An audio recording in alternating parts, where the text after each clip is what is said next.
Hello and welcome to the Sophia Perspective YouTube channel. I'm your host, Magical Mads. So nice to meet you. I'm so glad you're here. If you aren't already subscribed, go ahead and click the button below to subscribe to my channel. This is going to be the first video of many where we're discussing all things witchy, all things supernatural from a really unique perspective. So I utilize perspectives that are different from a lot of mainstream teachings, a lot of mainstream ways of doing magic, a lot of mainstream ways of looking at the world, really, about looking at cosmology. And I tend to look at things in ways where people, you might either really disagree or you might really resonate. So if you really resonate with my teachings, go ahead and stick around. And make sure you leave us a like below as well. Today, I really want to talk to you guys about something that I've been swimming around on a lot of my TikTok videos. So I talk a lot about thresholds. I did a whole series on Janus, who is the Roman god of thresholds, and how he correlates to these other gods of thresholds like Hecate. And there are honestly infinite amount of these threshold deities, and whatever region you're in or whatever lineage your craft originates from probably has one as well. And I also reference the Sophia arc a lot. Obviously, this is the Sophia Perspective channel. When I'm talking about the Sophia arc, I'm talking about the Gnostic story of Sophia, but also this idea of the feminine face of God. And there's so many things I could say about that, but this is just a brief intro. And with the Sophia arc comes the Demiurge, which is the distorted version of reality.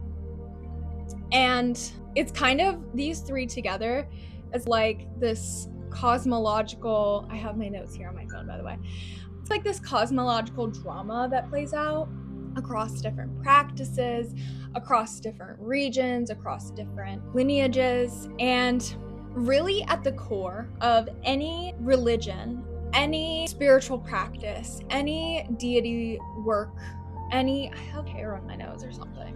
It's so itchy. Any sort of practice that involves working with something bigger than you, we are working with the spirit of egregores. And so that's what this video today is going to be about. It's the one intelligence behind every single tradition. And although it changes faces, it's more so you're tapping into the infinite energy at a certain point. And that becomes your reference point for naming the egregore, for speaking about the energy.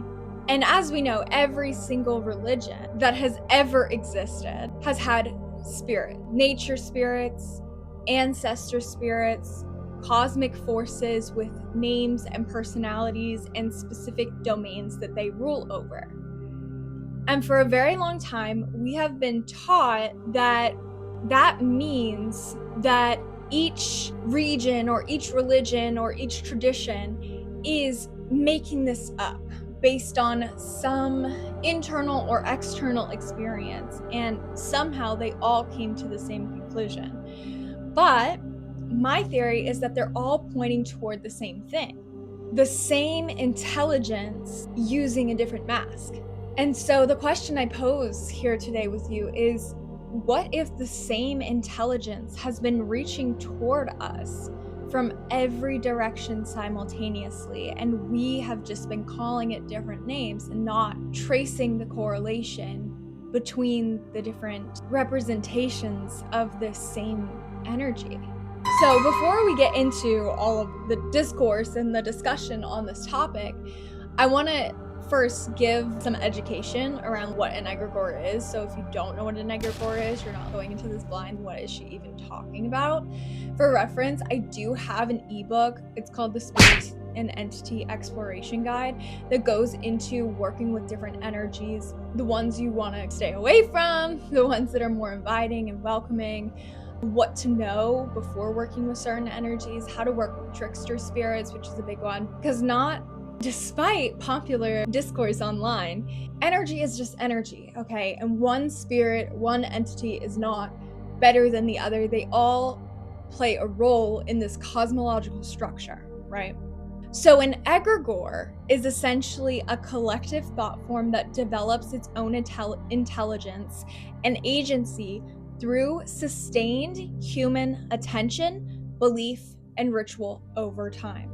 So an egregore is something that is created through focus. In the same way that your manifestations are created through focus and commitment, that's how egregores, or these larger energies, I see it as like a pantheon. So in ancient Egypt, they have basically 64 different gods and goddesses through the different houses. There's 8 different houses, 8 in each, and they all represent the same thing but different for different time periods, different regions, right? Different intentions, different workings. And so essentially what this is, it's a group of archetypes working together, but you might not see it as a group. You might see the individual faces, and this is often how we interpret in modern day energy work. We see the individual faces of each god or goddess, and we think it's only them. But truly, they have an egregore that they are in tune with, that they're associated with. And so when you're working with a specific god or goddess or deity or figure in any sense, you're also working with the energy that backs them. And so it might not actually be like a face. It could be simply a way of being. The example is coming up for me right now is Lilith. Lilith, we know Lilith as a goddess, right? And we know Lilith is associated with certain things. And the energy of Lilith is essentially, thank you, but I'll do it my way. Sometimes respectfully, sometimes not, depending on situation, circumstance, how you practice, right? So when you're working with Lilith, you're not just working with the energy of the goddess, you're working with the characteristics of that goddess as well. And that's kind of what the energy of an egregore is. It's not only what we assume a god or goddess is, right? It's the energy that backs it. It's the container of that goddess or god. And the way that I see it is more like a living, coherent field. So it's less like a person and more like an energy field that you can tap into. And that's kind of how I see the world in general, is just like you tapping in and out of different energy fields. And the thing with egregores is the more that you engage with them, either individually or collectively, the more potent and autonomous they become, which is why ancient traditions, when we tap into them, when we think about them, we're so like revered. We have a sense of reverence for them. And a lot of the reason behind that is because these traditions have been practiced for millennia, right? So there's this energy of such concentrated devotion for a long period of time. And when we're tapping into those cultures or those traditions, that's actually what we're tapping into. We're tapping into the egregore of collective past devotion to a specific energy. And every tradition is basically mapping the same energetic containers. So Egypt very closely mirrors that of Sumeria.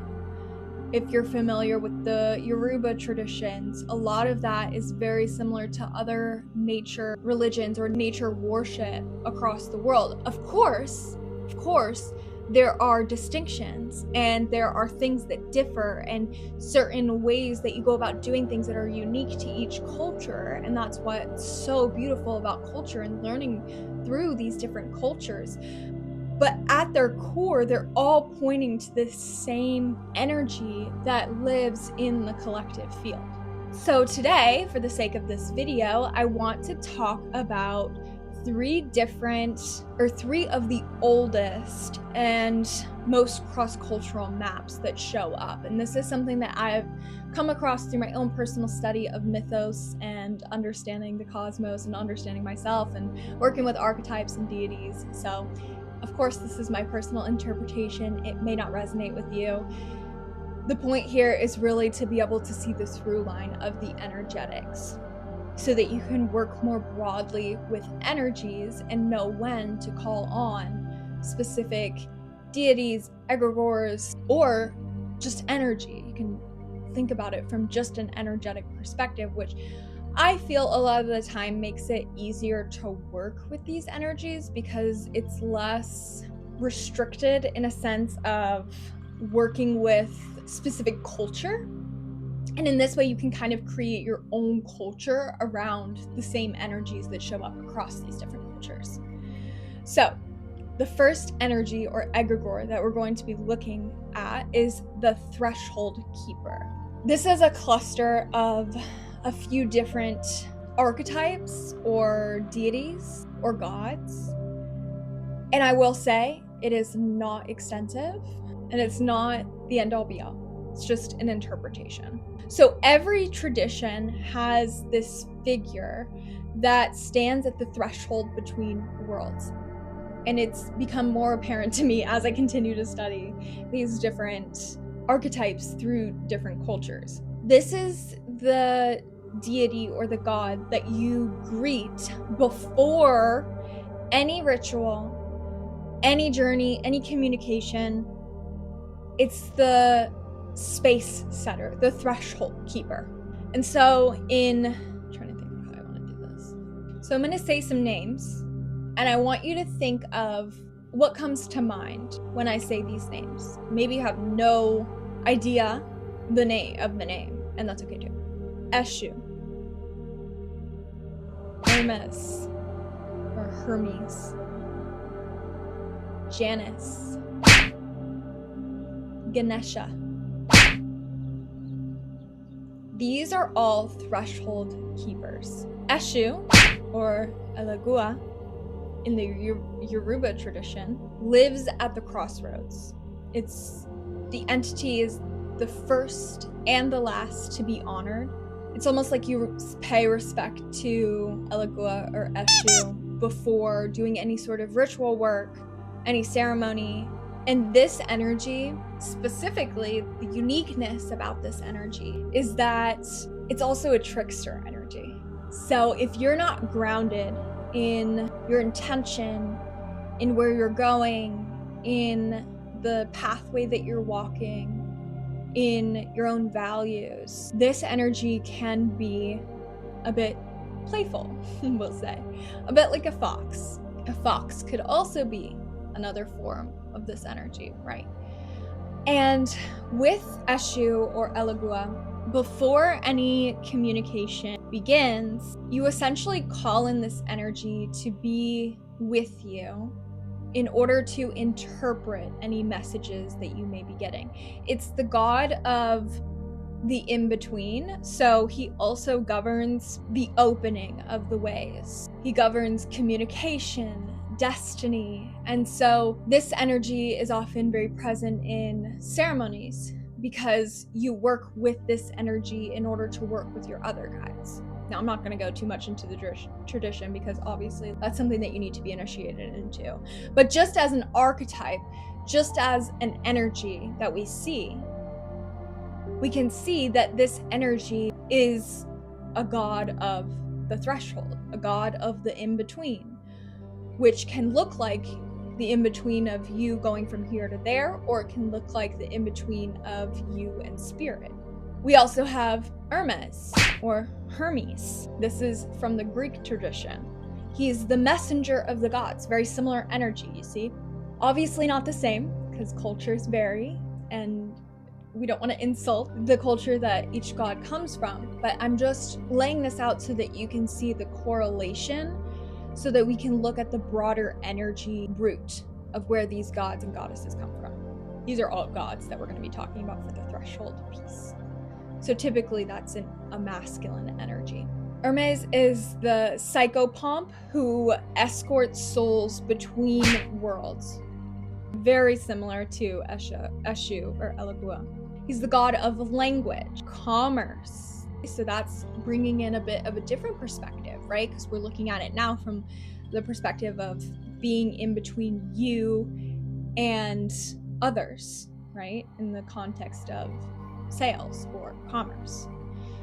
He's the god of travel generally, and he's also associated with the energy of Mercury. So we can see how Mercury could even be considered a threshold god as well. We also have Janus from the Roman tradition. This is the two-faced god of beginnings and doorways.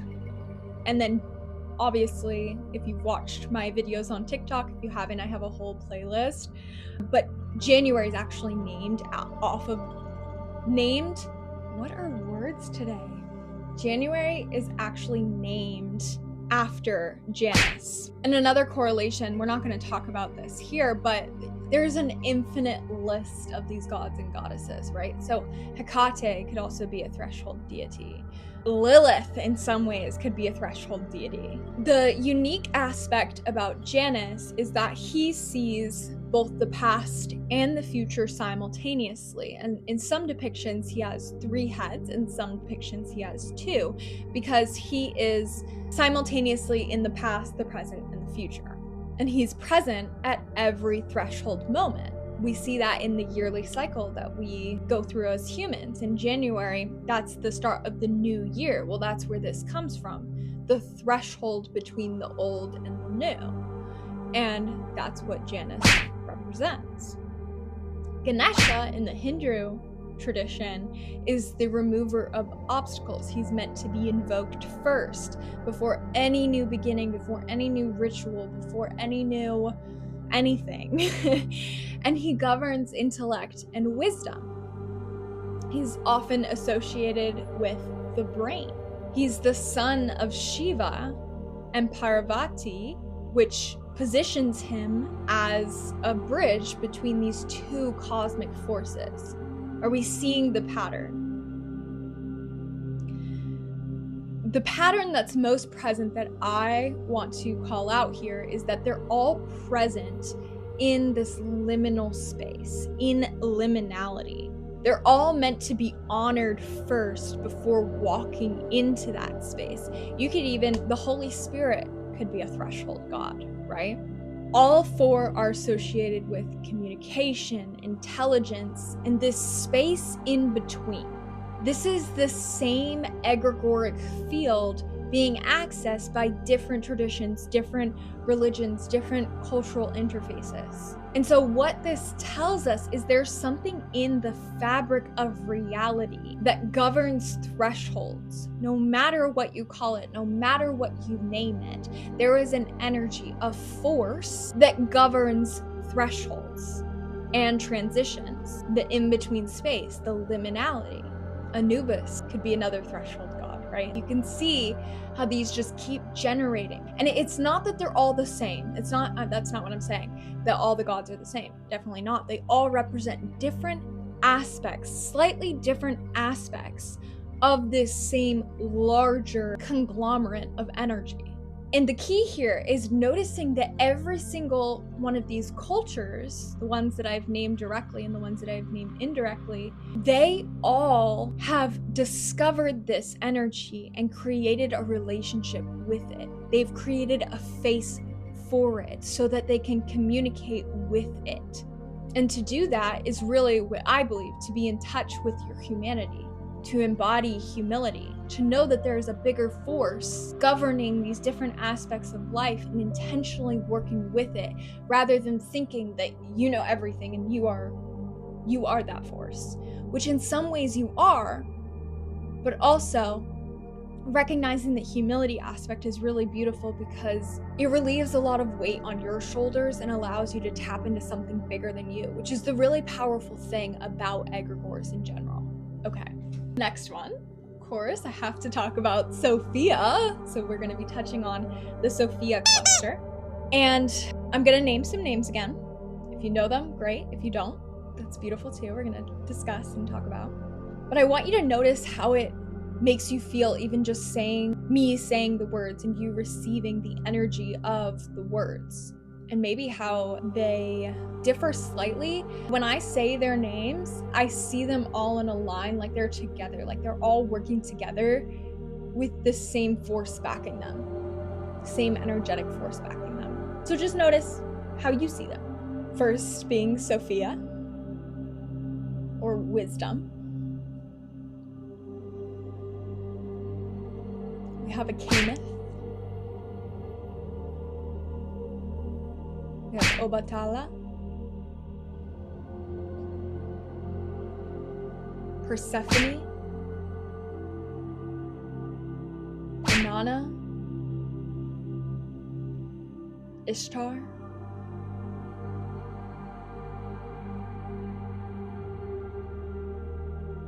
There are more, but those are the ones that we're going to be discussing for the sake of this video. And I don't know if you know or are familiar with any of these energies, but you can notice how they're all feminine, one, to start off with. And two, if you know their stories, you know that in some way they all embody this energy of descent into form. They're the ones who were compelled or who chose to go down, to come down into the depths. For Sophia, it was leaving the pleroma and descending. Persephone descended into hell. We could even see, oh, the name is escaping me right now, but the Egyptian myth of, can't I think of her name? Oh well. But the Egyptian myth where where her husband is scattered across the world and she has to pick up all the pieces. These beings all embody the same energy of this journey to a lower dimension or lower world, and that being the mechanism for redemption and for creation, for them actually owning and embodying their power. So Obatala in the Yoruba tradition is the white robed of creation, purity, and consciousness. She's actually the only god or goddess in the tradition who is seen as having both masculine and feminine.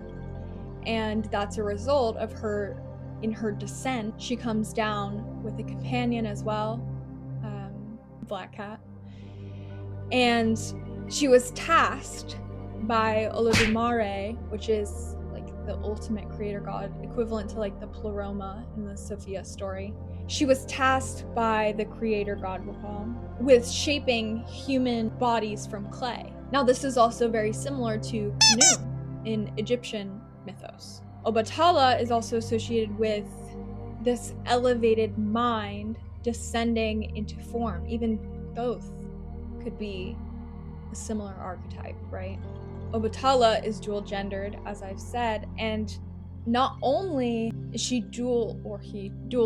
not only are they dual gendered, but they also hold within them the suffering and the liberation, right? The duality, the divine polarity that creates worlds, that happens through the descent. Inanna, or Ishtar, also goes through a very similar descent story.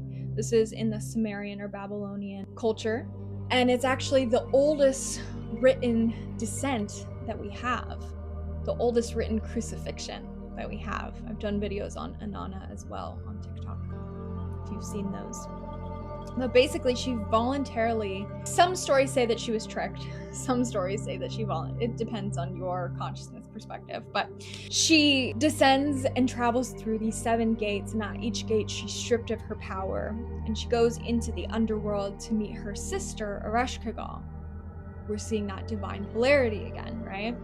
And ultimately, while she's in the underworld, she dies and she's resurrected, and she returns transformed. And in some ways, the way that I kind of interpret this myth is like she went to the underworld to reclaim this lost aspect of herself, Ereshkigal, her sister, but really her second face, her divine counterpart, to then return to the surface with this wisdom, which is very similar to the Sophia story. It also points to this energy of death and rebirth, again, that divine polarity. And you can see how these similar stories, these similar archetypes, are pointing to something that we all experience as human beings on this planet. Persephone in Greek mythos descends into the underworld and becomes its queen.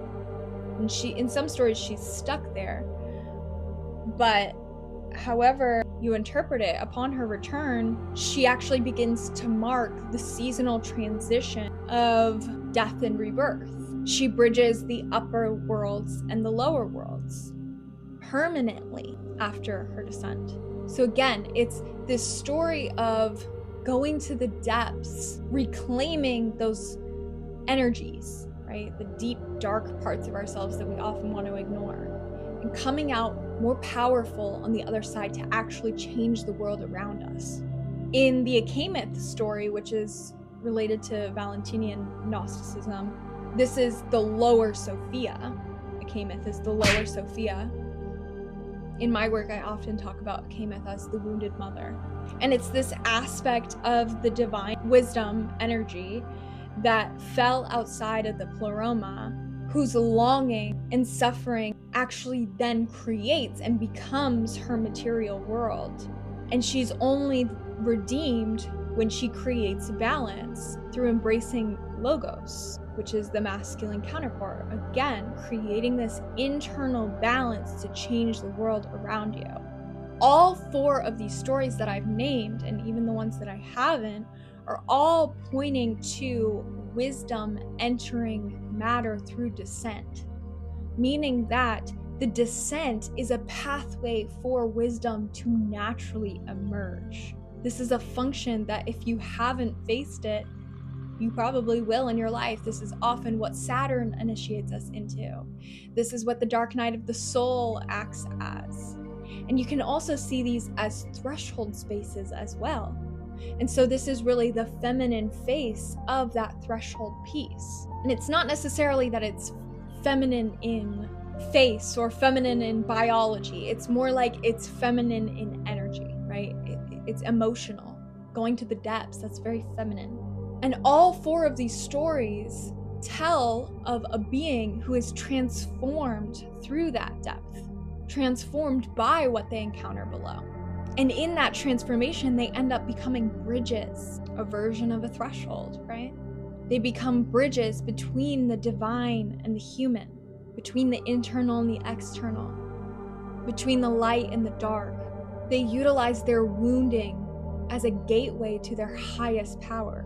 This is also Ophiuchus, the constellation, the story of Ophiuchus. And so what this tells us is that there is something in the structure of reality about consciousness choosing to descend into limitation, choosing to utilize limitation as a pathway for identifying and embodying true wisdom and power. And each culture created this archetype because it was something they personally experienced, because it's a natural function of life. Okay, the last cluster that we're going to talk about for this video is the demiurge cluster.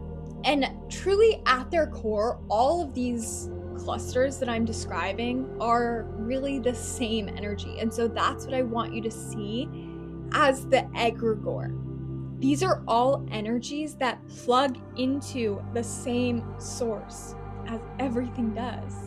So I'm going to say some names again. You identify your relationship, how you feel, all the things. I briefly mentioned this one before, but Anu is the Egyptian god. We'll talk more about him. We also have the god of the Bible, specific on the god of the Bible, because that is a very specific god. Okay. We also have the energy of distorted Jesus that has been overtaken by the patriarchy. If you know, you know.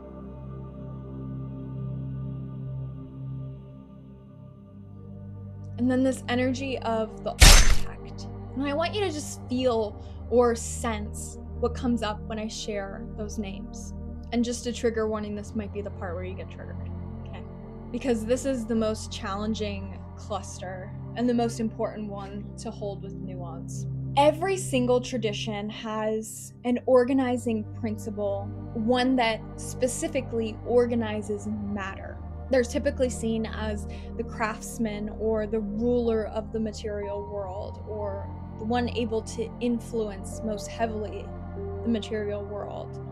Sometimes they're benevolent, sometimes they're tyrannical, but the key component here is that a lot of the time people mistake them for the ultimate source, when in truth, they are simply a face of source. Which is why it's important to understand this concept of egregores, because when you understand this concept of egregores, you can notice how these different archetypes come about and how aligned you feel with working with them. And just to be clear here, before we get into actually naming the ones in this section and working with identifying their energy, my intention here is not to villainize any sort of culture or religion for having these faces and worshiping these faces. My goal here is really just to identify the cosmic function that these roles play. And the reason, my belief is, the reason that these roles even exist in the first place are so that we know what is the ultimate source and what is only fragmentation. Because in knowing what fragmentation is, we can utilize that fragmentation to better understand, while also understanding that there's something bigger. And really, my work in working with archetypes is always about that, and that's exactly what we do inside of the Dragon's Den, where we work with all of these different archetypes in different ways, in a variety of other archetypes. Because when you understand that it's just pieces of the puzzle, you're less likely to sacrifice yourself to an energy that is merely just a piece of the puzzle, and you can see the bigger picture. And in that, it gives you more wisdom. It allows you to tap more deeply into your spiritual nature and your spiritual embodiment and your true power, rather than that fragmented power. Okay, now that we have all of that out of the way, let's talk about Khnum. This is an Egyptian god, as I mentioned before. He has a ram head, and he's a creator god who shapes humans on a potter's wheel, and he's known to be the craftsman of the bodies themselves, the physical form, but not the ultimate source, simply just the shaper of matter, a builder god. And this is what I see the demiurge in Gnosticism. This is what I see where he originated from, was this Khnum energy. So it's not bad, it's only distorted when we take it and we think that that's the ultimate god, right? Okay. The god in the Bible, in his demiurgic aspect, because you can pull out some things from the Bible that aren't necessarily demiurgic, but the way that I see the God in the Bible, specifically the Old Testament, is very demiurgic.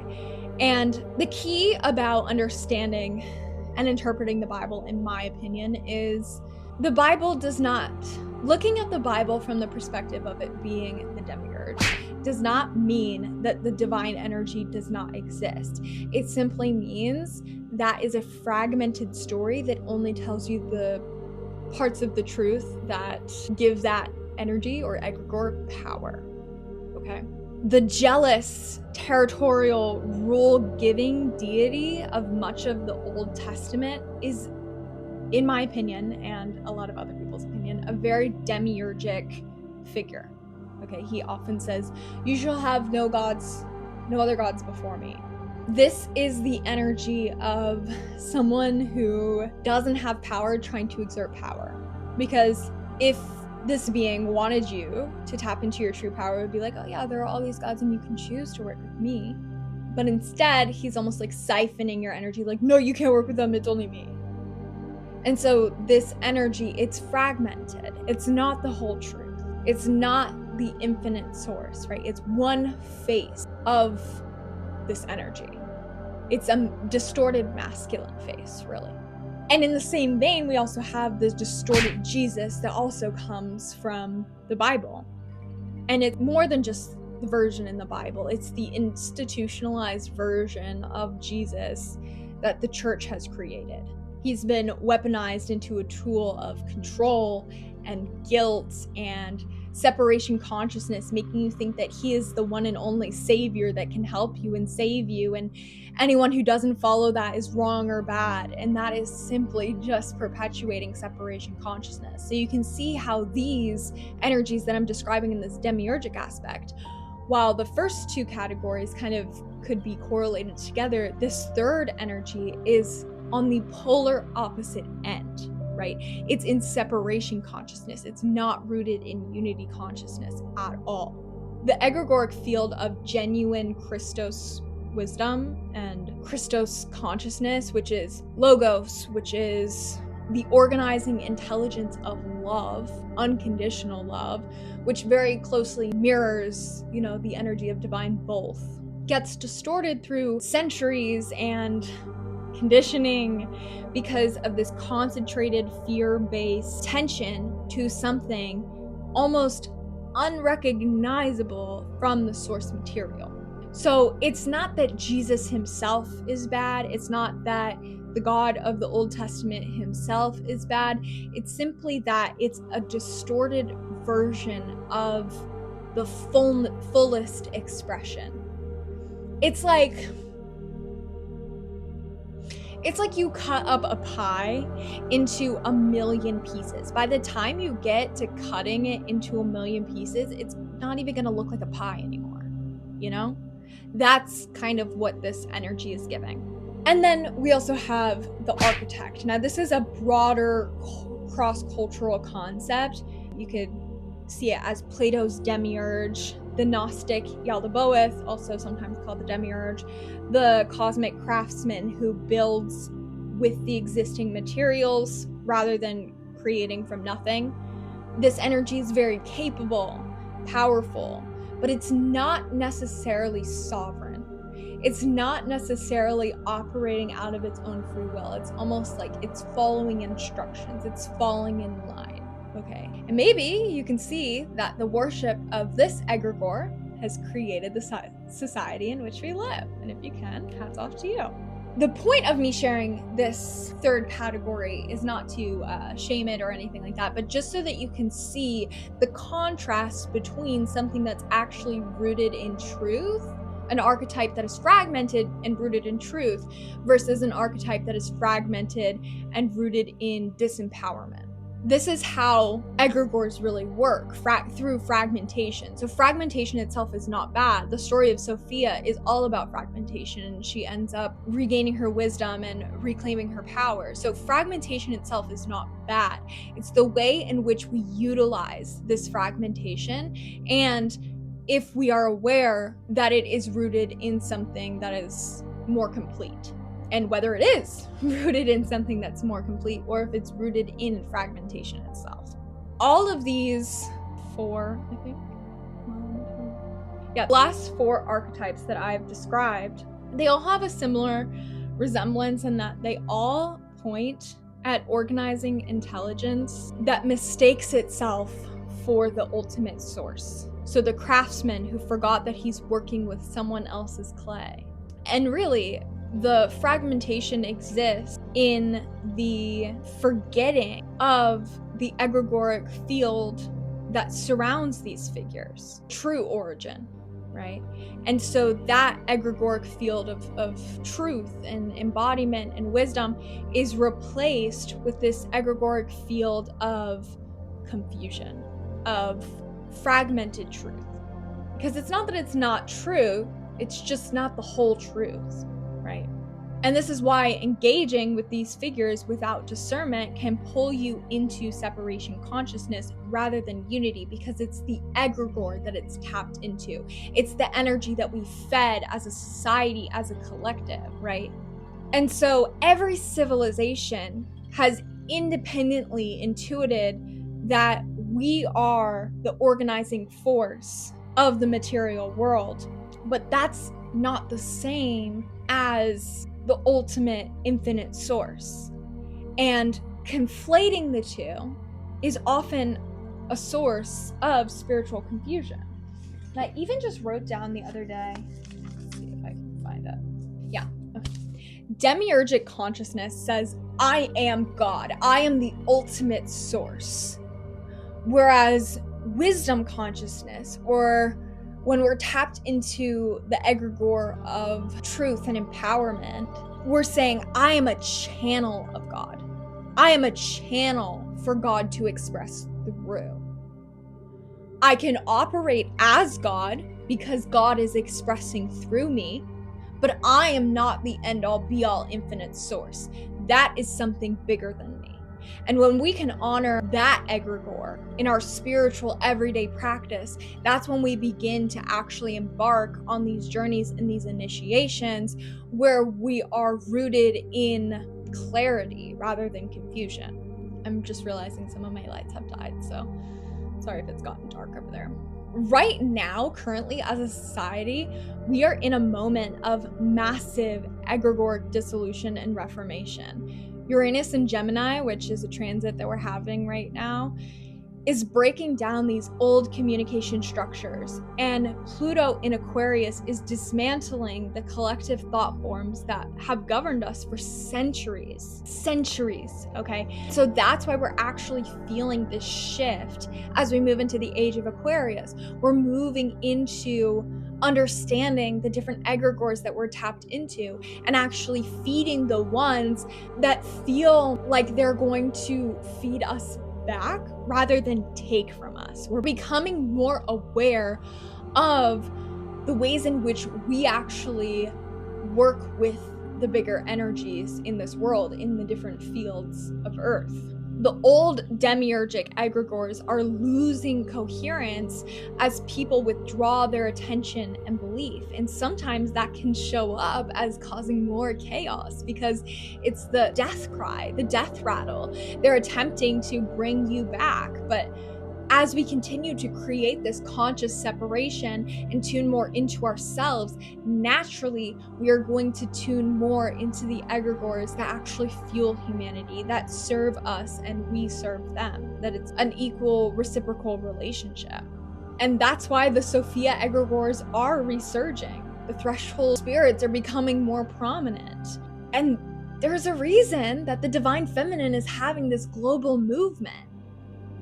It's a complete correlation to the rising of this collective energy that's tapped into something bigger that actually fuels humanity.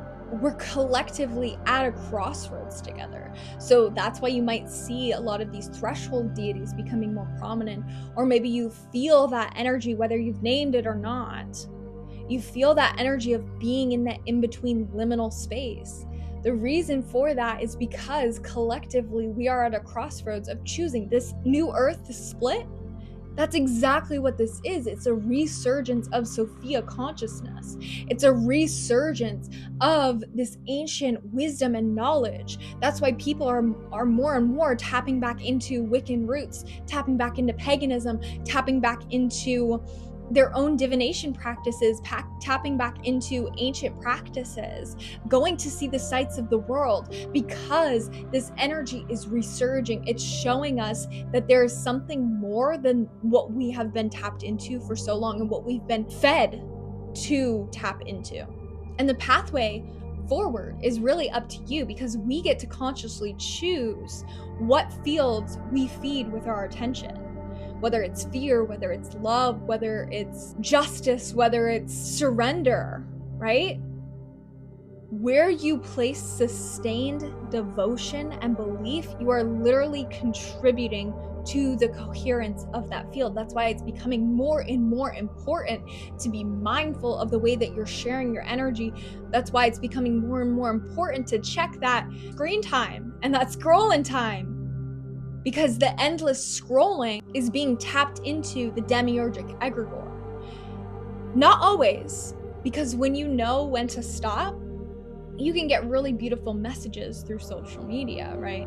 But if you are just consistently feeding something that's not feeding you back, it's time to call your power back and start choosing differently. It's time to start feeding something different.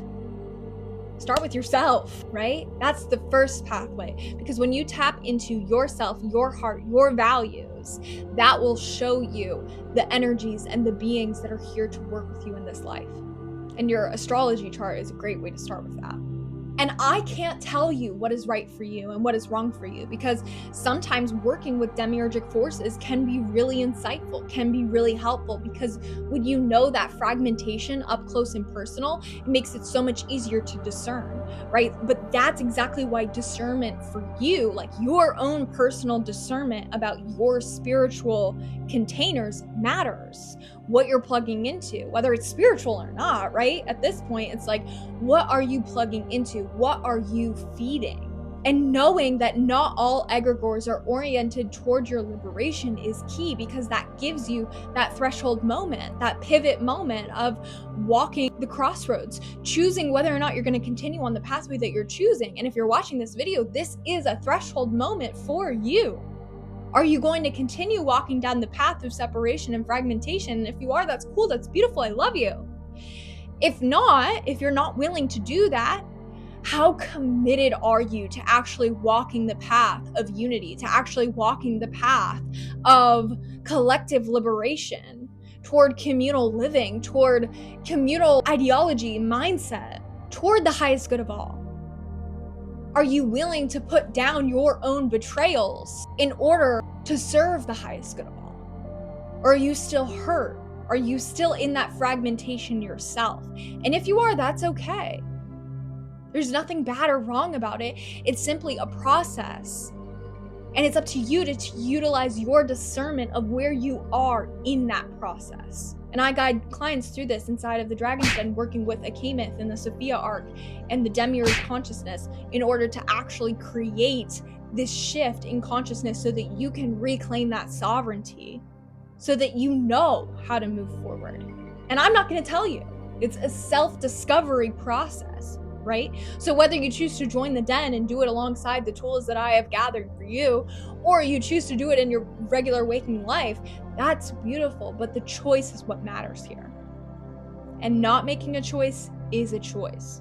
And something that I want to make really clear when we're talking about working with different egregores or different energies or different deities, you don't necessarily need to be an initiate to begin working a relationship in these different fields, right? Obviously, some things do require initiation, but working with a general threshold energy can point you in the direction of what gods or goddesses are available to you to work with. That's how I've discovered all the things that I've discovered, simply following a general energy thread and allowing it to drop me off at the destination of the people and the places that are meant to be for me, that I am meant to work with. Some key things about working with these energies consciously is intentionality. So know what your intention is for working with these different fields and why. Why am I being called towards this? Is it because I'm facing a death? Is it because I'm avoiding something? Because working with an energy is not going to allow you to bypass your feelings, okay? This is why I teach somatics, because working with the body is honestly really the first step in beginning to work with different archetypes. Consistency is another big thing. Egregoric relationships deepen through regular contact. So it's not going to be just this one-time ritual or this one-time experience that you do. It's a continual process. It's like a relationship that you're building, a relationship that you're cultivating. If you don't take the time to actually build that relationship, what makes you think that it's going to be reciprocal? It's not, right? You can even work with nature spirits generally, the earth, the wind, right? Or you can work with the different directions, right? That's a Native American practice or an indigenous practice. But regardless of the pathway that you go about it, intentionality, consistency, reciprocity, discernment, these are all key. This is not a vending machine that you're like, okay, I need this now, right? A lot of people are like, I don't know why my spell jar isn't working. Have you actually cultivated a relationship with nature, with any sort of energy? I guarantee you that's why it's not working. Because you haven't actually put in effort or energy in actually cultivating a relationship with any sort of spirit. And so of course you're hex isn't working or your jar isn't working, right? And a lot of people inherit different energies that want to work with them. And so if you're not intentional about who you're choosing to work with, you might be involving yourself in karmic matters that you really have no business dealing with, okay? So this is why it's really important to be intentional and also use discernment. Notice how the field feels in your body. Do you feel a sense of expansion or contraction? Do you feel a sense of liberation or obligation? Or like you're someone else's voodoo doll to move through the world, right? Like, are you actually acting out of sovereignty or are you acting out of past karma? Again, astrology is a great way to look at this. North node, south node, if you know, you know. Again, I just want to plug here, if you want to go deeper into working with these different layers of energy, trickster spirits on a more general level, right? Like I'm not going to initiate you into any traditions or anything, but on a more general level, working with these energies, nature spirits, fae, these kinds of things. I do have an ebook where there's practices and protocols for working with these different energies. Specifically, there's a lot on trickster energies because that's something that a lot of people struggle with, when really trickster energies are actually here to support you and help you. It's just about knowing how to work with them. So I'm going to leave the link for that below. If you're interested in joining the Dragon's Den, I'll also leave the link for that below. Be sure to follow and subscribe if you like this video. And just a reminder that if you have been working with these energies for a long time and you've been tapping into this energy of egregores, you weren't making things up. The people who came before you weren't making things up. Every civilization that looked at the threshold felt these same energies. Every civilization witnessed consciousness descending, right? And went through these spiritual arcs and created archetypes to explain this spiritual phenomenon that was happening within them.